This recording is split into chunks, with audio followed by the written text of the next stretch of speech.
Everyone pack up your things and get out.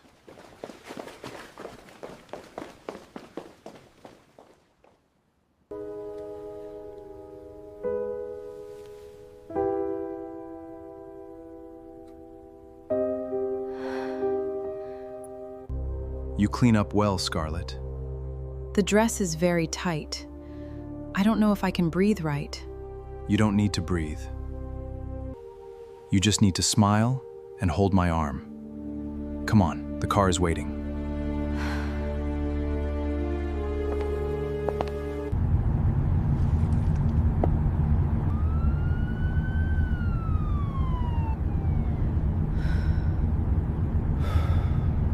Oliver did not take his eyes off Scarlett. He waved his hand toward the door without looking at the stylists. "Get out," he ordered. His voice was completely flat, but it carried a sharp edge that made the women scramble. They grabbed their bags and boxes and practically ran out of the bedroom, shutting the heavy wooden door behind them. Now they were completely alone. The quiet in the room was heavy. Oliver stepped even closer. He was so tall that Scarlett had to tilt her head up to look at his face. He lifted his hand and ran one finger lightly down her bare shoulder, tracing the edge of the red silk. His touch sent a rush of heat straight to her core. She swallowed hard, trying to keep her breathing steady. "You clean up well, Scarlett," he said, his voice a low rumble. "The dress is very tight," she whispered, looking down at his shiny black shoes. "I don't know if I can breathe right." "You don't need to breathe," he said, stepping back just enough to give her space. "You just need to smile and hold my arm. Come on, the car is waiting." The ride to the charity dinner was quiet. The rain was still coming down hard, blurring the bright lights of the city outside the tinted windows. Oliver sat on the other side of the spacious back seat. He had poured himself a glass of dark amber liquor from the car's small bar. He stared out the window, his jaw tight. He looked like he was going to a war instead of a party. Scarlett sat with her hands folded in her lap. She made sure to pick at her fingernails, acting like a girl who was terrified of her own shadow. She was actually running through her mental list of every person who would be at this dinner. Maya's father, Richard, owned a massive shipping company, a company that Scarlett had secretly started buying out 3 weeks ago. Richard had no idea the billionaire CEO of Vance Industries was slowly crushing him. And he definitely would not recognize the poor girl in the red dress sitting next to Oliver. "Listen to me," Oliver said, breaking the silence. He set his empty glass down. "Richard will try to talk business. He will try to make me look weak because I broke things off with Maya. Maya will try to make you look cheap. Do not let her get to you. If she talks to you, just look at me." "I can handle a mean girl," Scarlett said softly. "Maya is not just mean," Oliver said coldly. "She is a snake.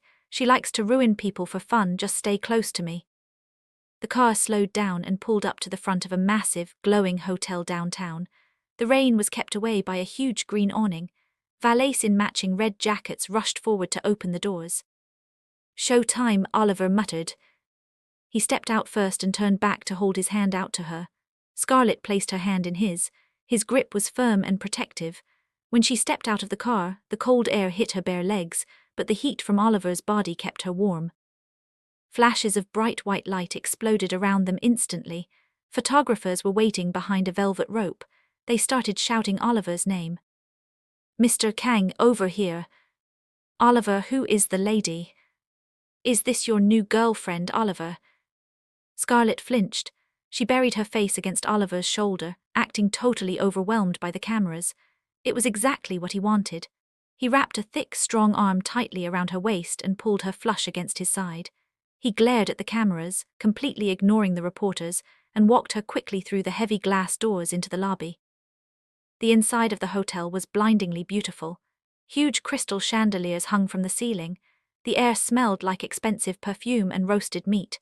Rich people in tuxedos and sparkling gowns stood in small groups, holding champagne glasses and laughing too loudly. The moment Oliver walked in with Scarlett, the laughing stopped. People turned to stare. Whispers broke out like a wave moving across the room. Scarlett kept her head slightly bowed, playing the shy, lucky girl. She could feel the heavy, judging looks from the women. She could feel the dirty, hungry looks from the men. She knew exactly what they were thinking. They thought she was a nobody who got lucky. They thought she was a cheap toy. Oliver did not care. He kept his arm tight around her waist and walked straight toward the bar. Champagne, he told the bartender. He handed a tall, bubbling glass to Scarlett. I don't drink, she lied, looking up at him with wide, innocent eyes. Drink it anyway, he said. It will calm your nerves. She took a tiny sip. It was good champagne.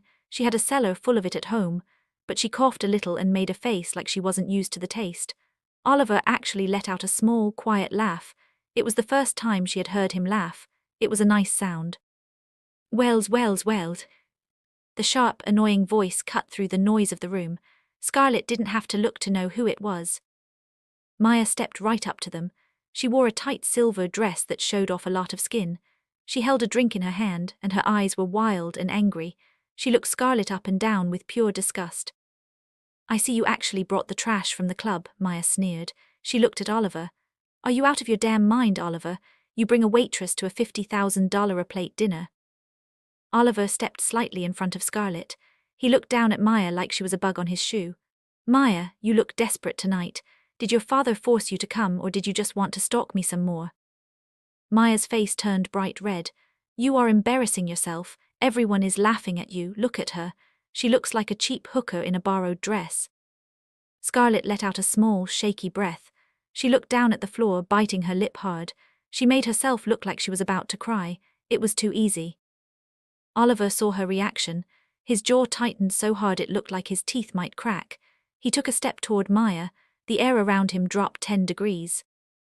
If you ever speak to her like that again, Oliver said, his voice a deadly, quiet whisper, I will not just ruin your father's company. I will buy this hotel right now and have security throw you out on the wet street. Do you understand me? Maya opened her mouth to yell, but no sound came out. She saw the pure violence in his eyes. She took a step back, her chest heaving. You are a piece of shit, Oliver. Go away, Maya, he said coldly. Maya spun around and marched away, her high heels clicking loudly against the marble floor. Oliver turned back to Scarlett. He reached out and tipped her chin up with 2 fingers. Look at me, he commanded softly. Scarlett looked up into his dark eyes. Do not let her words get in your head, he said. You look better than every woman in this room. You are with me. Scarlett nodded slowly. She hates me so much. She hates that you have what she wants, Oliver said. He dropped his hand from her chin and grabbed her hand instead. Come on, we have to sit down for dinner. They walked into the main ballroom. Hundreds of round tables were covered in white silk cloths and lit by candles. Oliver led her to a table near the front. There were name cards at every seat. Scarlett's stomach gave a happy little flip when she saw who was sitting right across from them. Richard, Maya's father. Richard was an older man with grey hair and a thick stomach. He wore a tuxedo that looked a little too tight. He was sweating. Scarlett knew exactly why he was sweating. His company's stock had dropped 10% that morning, and she was the one who pushed the button to make it happen. Richard glared at Oliver as they sat down. Maya was sitting next to her father, still looking furious. Oliver, Richard said, his voice loud and booming, I am surprised to see you here. I heard your latest real estate deal fell through. Oliver picked up his napkin and placed it on his lap. He was completely calm. You heard wrong, Richard. The deal closed yesterday, but I heard your cargo ships are stuck at the port in Los Angeles. Something about a sudden change in supplier contracts. Richard's face turned purple. That is a temporary issue. Some damn invisible buyer bought out my main supplier. Just rich cowards playing games in the shadows. We will crush them by the end of the week. Scarlett kept her face blank. She picked up her water glass and took a sip. You will be bankrupt by Friday, you fat old fool, she thought. But outside, she just looked like a quiet, confused girl who didn't understand business talk. I wouldn't be so sure, Oliver said smoothly. He cut into his steak. If someone is buying out your suppliers, they have more money than you. I would watch your back, Richard. Maya slammed her fork down on her plate. Why are we talking about business? Oliver, aren't you going to introduce us to your friend? She said the word friend like it was a disease. Oliver looked at Maya. He reached under the table and rested his large hand on Scarlett's bare thigh. The touch was completely unexpected. Scarlett jumped a little, her breath hitching in her throat. His fingers were hot against her skin. He squeezed her thigh firmly, sending a jolt of electricity right up her spine. This is Scarlett, Oliver said. His voice was smooth and thick with fake affection. He looked at Scarlett and gave her a slow, sexy smile. She is the best thing that has happened to me in a long time. Scarlett felt her face get hot. He was such a good liar, but the way his hand felt on her leg felt way too real. She forced herself to smile back at him. She reached over and touched his arm lightly. "You are too sweet to me," she whispered. Maya looked like she was going to throw up. Richard just grunted and drank his wine. The rest of the dinner was a tense, quiet battle. Oliver kept his hand on Scarlett's leg the entire time. Every time Richard tried to brag about his money or his power, Oliver shut him down with a cold, sharp comment. Scarlett played her part perfectly. She laughed softly at Oliver's jokes. She looked at him with wide, adoring eyes. She acted like she was totally amazed by the fancy food and the rich people. But underneath the table, her mind was buzzing. She was calculating her next moves. Tomorrow, she would call her head of acquisitions and tell him to squeeze Richard's company even harder. She wanted Maya completely broke. She wanted to watch the mean, spoiled blonde girl lose everything. And then she would deal with Oliver. Oliver leaned over to her, his mouth close to her ear. "You are doing perfect," he whispered. His breath tickled her neck. "Just a little longer and we can leave." "I am fine," she whispered back. She let her head rest against his shoulder for a second. "I feel safe with you." Oliver went completely still. His hand on her thigh tightened for a brief second before relaxing. He didn't say anything, but Scarlett knew she had hit a nerve. He wanted to be the protector. He needed to be the savior. Suddenly, a loud crash echoed through the ballroom. Scarlett jerked her head up. A man in a cheap, dirty jacket was standing near the entrance of the ballroom. He was holding a broken bottle. His face was twisted in anger, and he was yelling at the top of his lungs. "Where is he? Where is that rich piece of shit?" the man screamed. He pointed the jagged glass bottle around the room. People started screaming and standing up. Security guards rushed toward the doors, but the man was swinging the broken glass wildly. Oliver moved faster than Scarlett could blink. He stood up, grabbed Scarlett by the arm, and yanked her behind him. He put his entire body between her and the crazy man at the door. "Stay behind me," Oliver ordered. He reached inside his jacket, his hand hovering over something hidden near his ribs. Scarlett's heart pounded. She looked around the chaotic room. Maya was screaming and hiding under the table.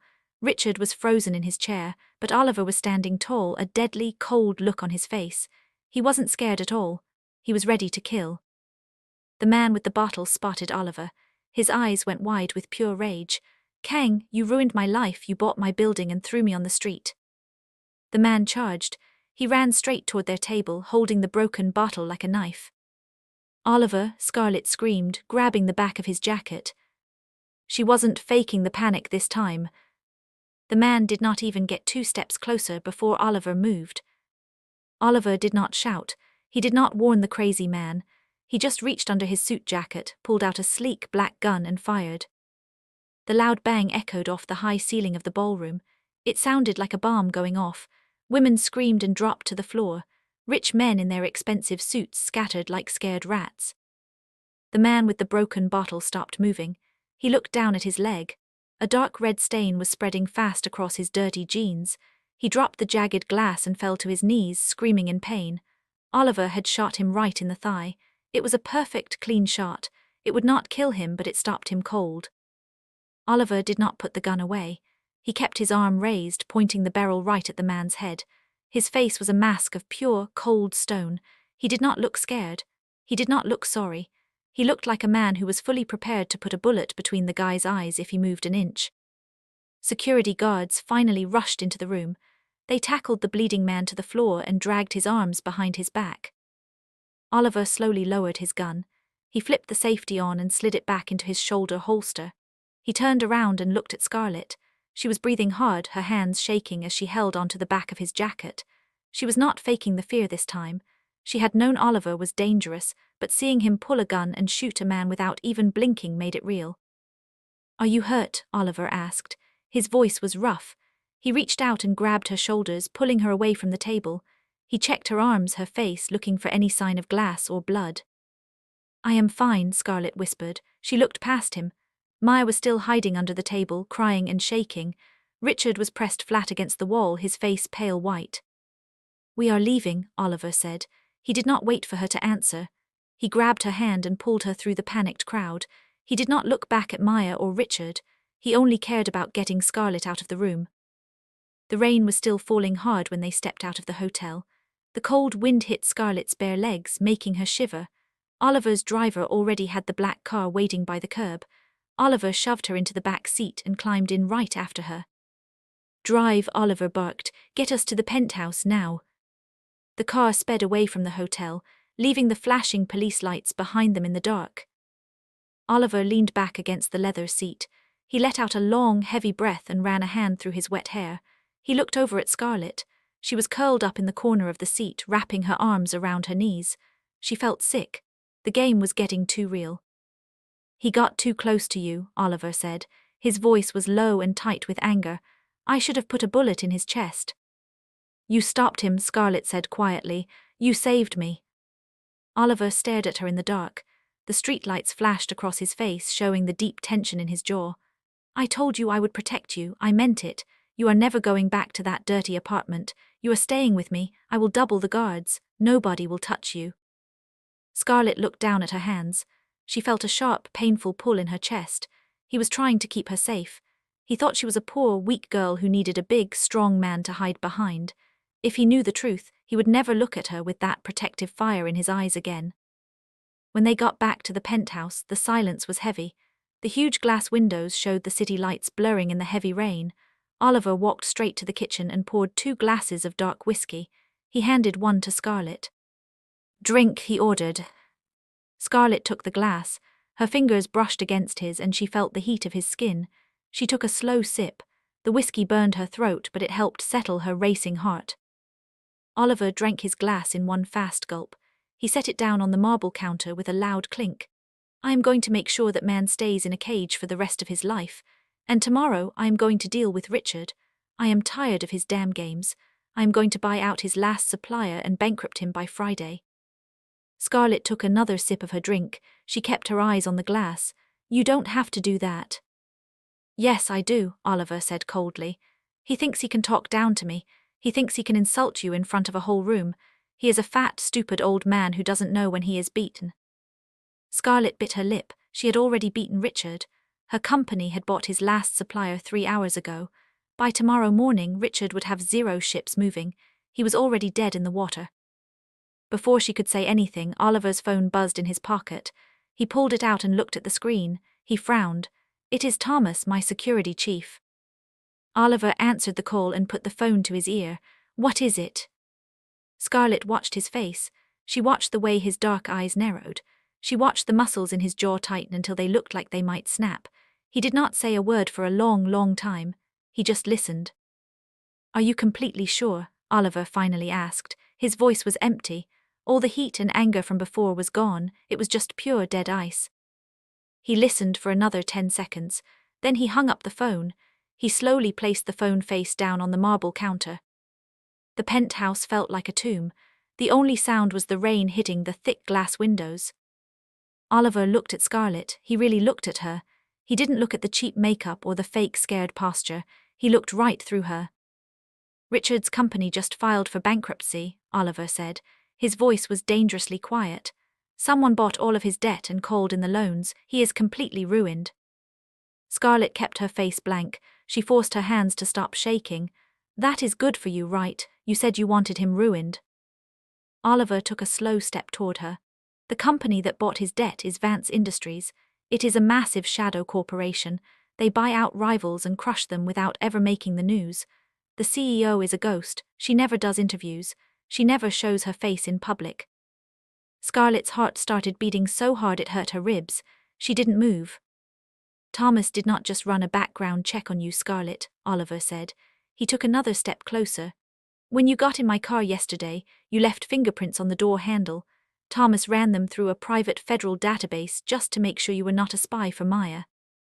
Scarlett stopped breathing. Oliver stopped right in front of her. He was so close she could feel the cold radiating off him. "You don't have $50,000 in debt. You have $10 billion in the bank. You own half the real estate in Chicago. You own the damn club you were working in." The game was over. The curtain fell. Scarlett closed her eyes for 1 second. She let out a long, slow breath. When she opened her eyes again, the scared, poor girl was gone. She stood up straight. She pulled her shoulders back. The shy, weak look vanished from her face, replaced by the cold, hard mask of a billionaire who was used to getting exactly what she wanted. She set her whiskey glass down on the counter. She did not flinch. She did not look away. She met Oliver's furious stare with total calm. "It is actually 12 billion, Scarlett said smoothly. Oliver's hand shot out. He grabbed her by the throat. He didn't squeeze hard enough to choke her, but his grip was firm and violent. He backed her up against the edge of the marble counter, pinning her there. His face was inches from hers. His dark eyes were burning with raw, wild rage. "You lied to my fucking face," he said. His voice was a harsh growl. "You played me. You sat in my car and pretended to cry over 50 grand. You sat in my kitchen and acted like a scared little rabbit." "I gave you exactly what you asked for," Scarlett said. She did not fight his grip. She kept her chin lifted, staring right into his angry eyes. "You wanted a poor, harmless girl to use as a shield against Maya. I played the part perfectly." "Why?" Oliver yelled. His chest heaved against hers. "You have more money than God. You could buy and sell Maya's whole family. Why the fuck were you serving drinks in a cheap dress?" "Because you would not look at me any other way," Scarlett said.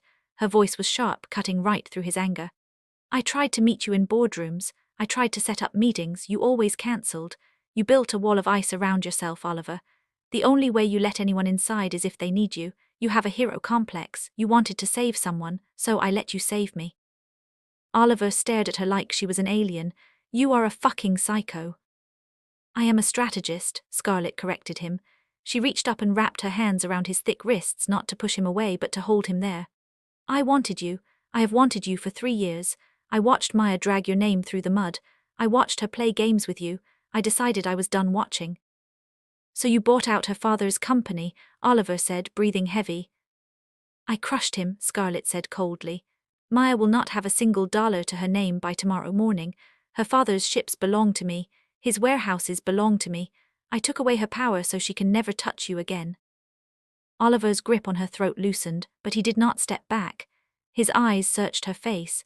He was looking for a lie, looking for a trick, but Scarlett was finally giving him the total, ugly truth.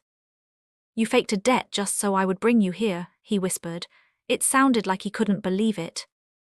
"I knew you wouldn't be able to resist fixing a problem," she said.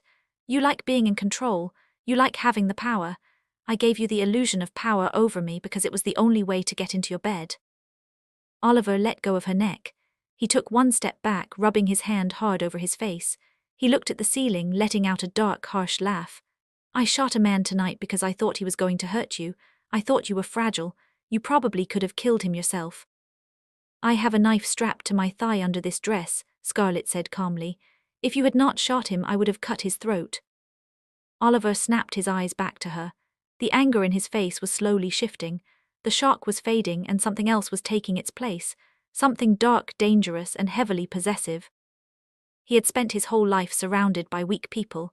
He was surrounded by men who wanted his money and women who wanted his status. He thought Scarlett was just another weak thing to protect, but she wasn't a sheep. She was a wolf. She was a predator who had hunted him, planned for him, and trapped him in his own home. And God help him, it turned him on completely. "You are out of your mind," Oliver said. His voice was lower now, thick with a different kind of heat. "I'm exactly what you need," Scarlett said. She stepped away from the counter and closed the distance between them.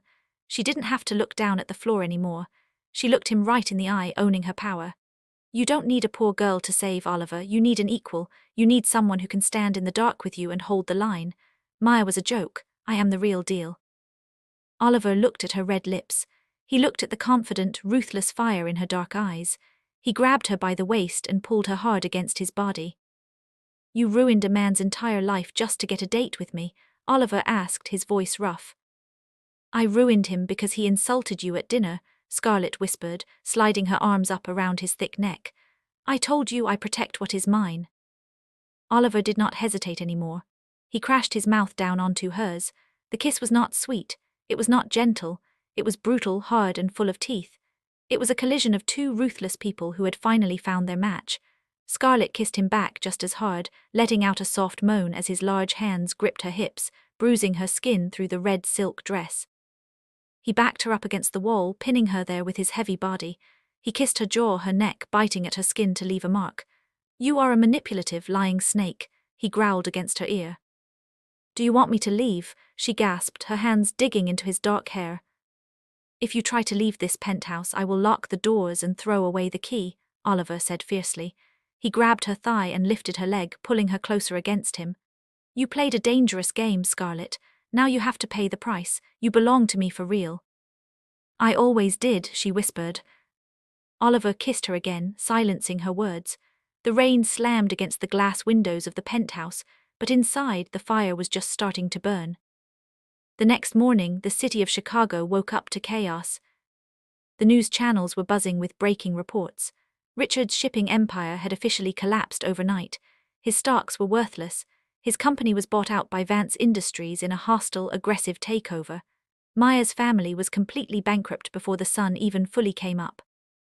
Scarlett sat at the marble kitchen island, wearing one of Oliver's black dress shirts.